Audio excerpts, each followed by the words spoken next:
Senator Petilla, nabasa ko po yung EPIRA Law at malinaw ang sinasabi ng EPIRA Law at ito ay pinapaboran ang mga industry players. Walang kalugi-lugi po ang mga industry players, yung system lost recovery, stranded cost, missionary cost, lahat na lang pinapasa sa consumers.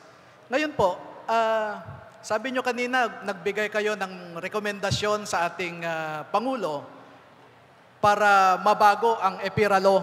Ano po yung mga rekomendasyon po na ito na hindi sinang-ayunan o hindi itinulak ng ating Presidente? Hindi po ang Presidente ang hindi tumulak. Hindi ang Presidente.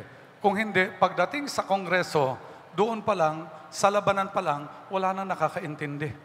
Okay, doon pa lang, medyo umaatras na.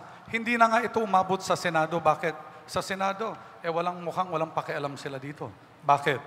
Hindi ko alam. Baka malalaki ang perang umiikot at walang gustong makipaglaban. Sa Kongreso naman, merong mag-articulate, pero meron ding lalaban. Actually, lahat ito, marami ito Hindi lang ito isa. Masyadong technical. Pero pagdating na sa committee level, talaga lahat, pag may nag-question lang na isang magaling, wala na.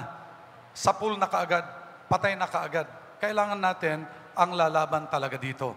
Yung hindi magpapahinga, yung hindi matatakot, yung hindi magpapabili. Thank you. Well, you still have 38 seconds. Anything else? Well, siguro idadagdag ko lang ng konti dito. Wala po akong interest dito. Okay, I've been a governor, I'm in the private sector. Naawa lang ako. Bakit? Magra-graduate kayong lahat. Hindi ko alam kung may trabaho kayo. Mag-OFW kayo kasi walang trabaho dito. We can still put jobs into this country. These are all long-term. Ang Presidente is weather-weather. Ang Secretary of Energy is weather-weather. What we need are permanent measures, isa batas natin para hindi na tayo nagdidebate dito pagdating sa kuryente. Thank you. Maria?